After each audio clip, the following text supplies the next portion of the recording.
Build your brain to think in English.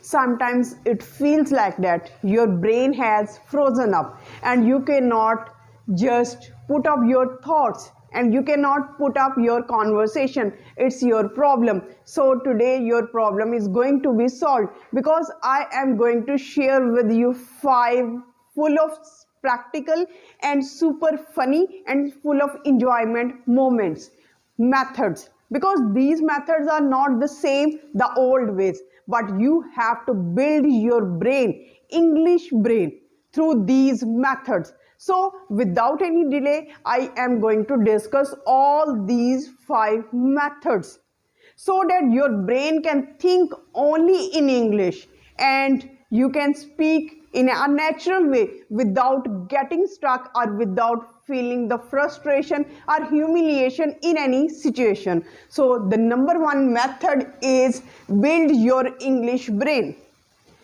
Build your English brain. Just like working out your muscles, working out builds your muscles. Like this way, building up your English brain is just like working out. How can you build your English brain?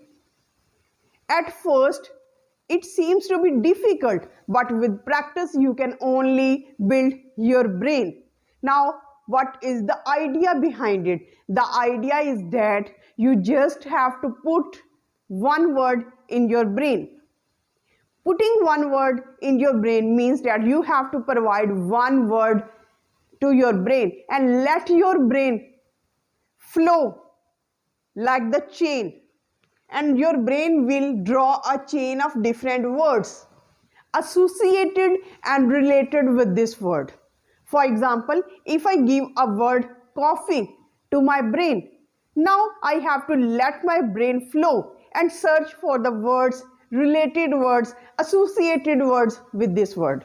Now, for example, if I give the word coffee, my brain would provide me Starbucks, work, deadlines, plans. It's full of energy. So in this way, it's like web of ideas. You are creating a series of ideas, a series of connections. Next thing is that if I just put the word food here in my brain, like food, my brain would suggest me happiness, joyness, frying, full of excitement, a new thing for lunchtime, for break time, anything, different food items, related words would emerge on the canvas of your brain. And in this way, you are providing a chance to your brain to think in different directions. At first, at initial level, it would be a little challenging task, because you are building your brain. The solution is that you have to consciously give one word to your brain and write it down on your notebook. If you are not having any notebook at this time, I am giving you the word and you have to provide me a web of ideas, a series of connections, connections of one word situation. Like this, I am giving you the word weather.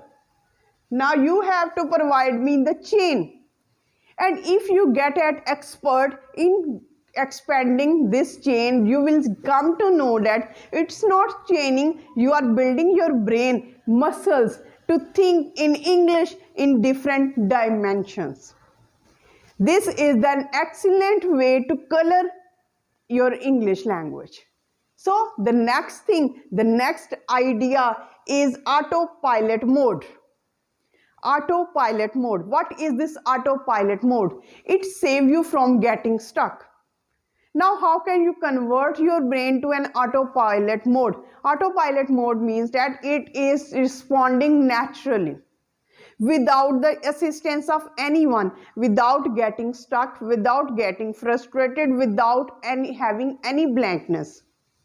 It gives flow to your brain, it gives natural color to your brain. For example, in a conversation, if you do not have the words, you have to train your brain that if someone is trying or describing something amazing, something surprising, You should say that it's interesting, it's surprising, let me think a while.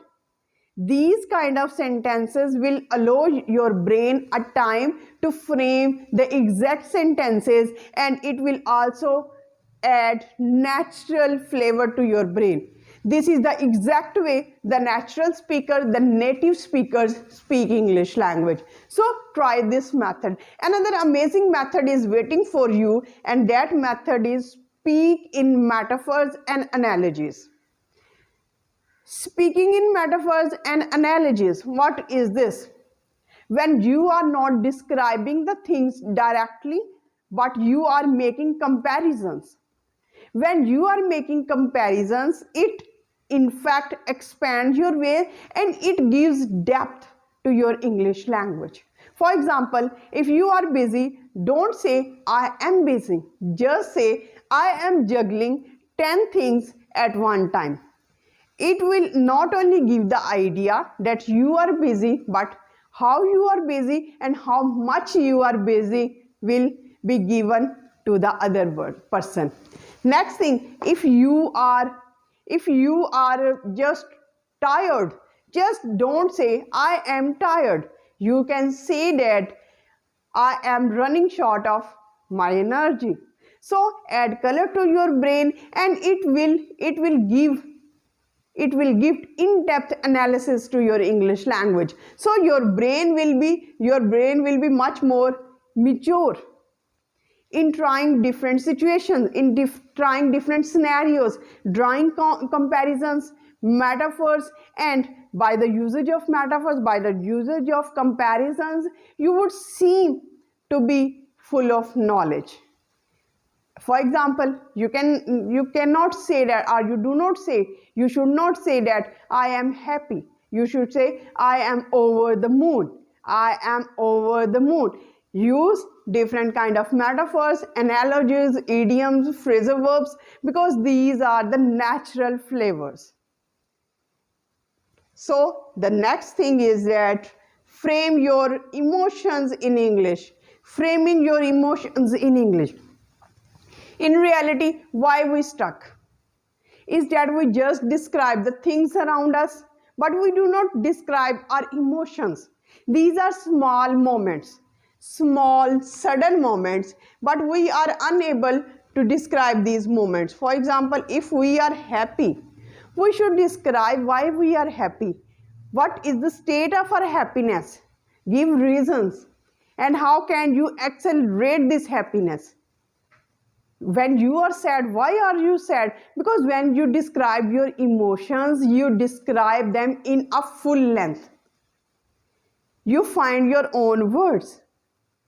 You find your own directions. And you will see that there is no shortage of words when you are describing your own emotions. So just try this method. Now fifth method is the most important method, and this is simulate English only situations.